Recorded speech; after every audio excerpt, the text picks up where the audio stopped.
Good morning to all the students of class 7. Our next chapter, that is chapter 2, that is fractions and decimals. आप पहले भी class 6 में fractions और decimals के बारे में पढ़े होंगे. Now we will go in much more details. Fractions के बारे में हम जैसे समझते हैं कि किसी होल का एक हिस्सा, अगर हम बोलते हैं कि आपको अगर केक में से आधा हिस्सा दिया जा रहा है, मतलब आपको कितना फ्रैक्शन दिया जा रहा है 1/2, मतलब उसको 2 हिस्सों में हम लोग बांटा था, उसका 1 हिस्सा आपको दिया जा रहा है. उसी तरह से किसी भी बिस्किट में आप अगर एक छोटा सा टुकड़ा तोड़ रहे हो, सारे हिस्से बराबर है, this is 1/4, this is the 3/4 part. तो हम अगर फ्रैक्शन को समझे तो किसी भी एक पूरे का एक थोड़ा सा हिस्सा को फ्रैक्शन कहा जाता है. जैसे कि हम बोलते हैं कि what fraction of earth is covered with water. So when we say this one, so 3/4 part of the earth is covered by water.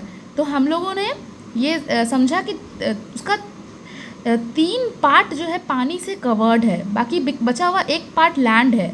सो आपका ऐसे बहुत सारे फ्रैक्शंस डेली लाइफ में भी यूज़ होते हैं.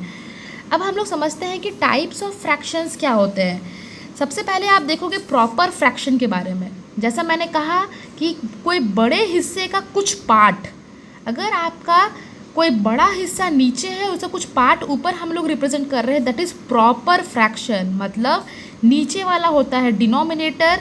When denominator is bigger than numerator, it is proper fraction.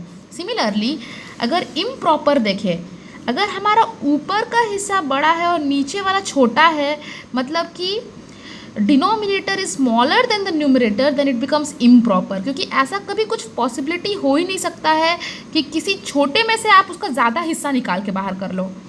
2 में से आप 3 चीज़ थोड़ी बाहर कर सकते हैं. तो ऐसा अगर कोई फ्रैक्शन है तो उसको हम इम्प्रॉपर फ्रैक्शन कहते हैं.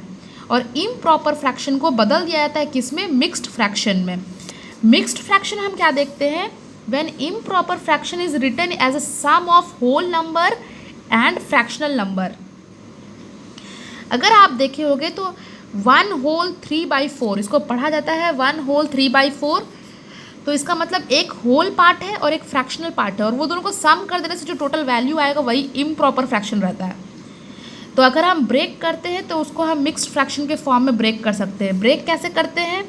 तो 4 से अगर हम 7 को डिवाइड करें, आप लगाते हो 1 4 और 3 बच गया, तो जो क्वोशंट बचा that is a whole part. बाकी 3/4, 3 हिस्सा बच चुका है 4 का. Now this is a proper one. तो होल पार्ट और साथ में फ्रैक्शनल पार्ट जब दोनों साथ में आ जाए तो उसको मिक्स्ड फ्रैक्शन कहते हैं. कुछ एग्जांपल्स मैंने यहाँ लिखे हुए हैं. Equivalent fraction, this can come in the exam questions. Equivalent fraction ऐसे फ्रैक्शन होते हैं जो सेम वैल्यू दिखाते हैं. कोई भी 2 फ्रैक्शन जो बिल्कुल सेम वैल्यू दिखाए, अगर हम उसको कट करके रिड्यूस करके एक छोटा फॉर्म में ला दे तो, फॉर एग्जाम्पल आपको मैं एग्जाम्पल दे रही हूँ, 3/4 is similar to we are having 9/12. कैसे सिमिलर है? क्योंकि अगर हम 9/12 को 3 से कट करते तो 3 से ऊपर भी 3 3 जो 9 एंड 3 4 जो 12, कट के कितना आ रहा है? 3/4 के जितना आ रहा है. तो these 2 are the equivalent fractions. मतलब कोई भी ऐसा फ्रैक्शन जो रिड्यूस होके वही फ्रैक्शन दे दे तो उसको इक्विवेलेंट फ्रैक्शन कहते हैं. अब आपका क्वेश्चन कैसे आता है? Find 2 equivalent fraction of 2/3. 2/3 का 2 इक्विवेलेंट फ्रैक्शन और निकालना है.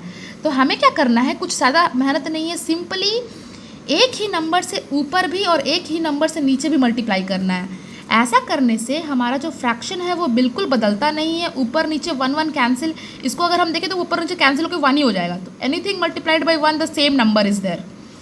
तो इसका हमने 2 से ऊपर ही मल्टीप्लाई किया, 2 से नीचे में हमारे पास आ गया 4/6 which is the equivalent fraction to 2/3.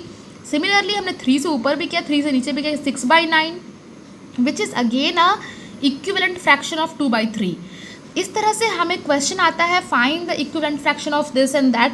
तो आपको सिंपली एक ही नंबर से ऊपर ही मल्टीप्लाई, ये कोई भी नंबर हो सकता है, आप चाहो तो 10 से भी कर सकते हो, 11 12 एनी नंबर. बेसिकली हम स्मॉल नंबर चूज़ करते हैं ताकि मल्टीप्लाई करना ईजी हो जाए. So this was about equivalent fraction. Now this was a type of fraction. Please write down in your copy and make your notes complete.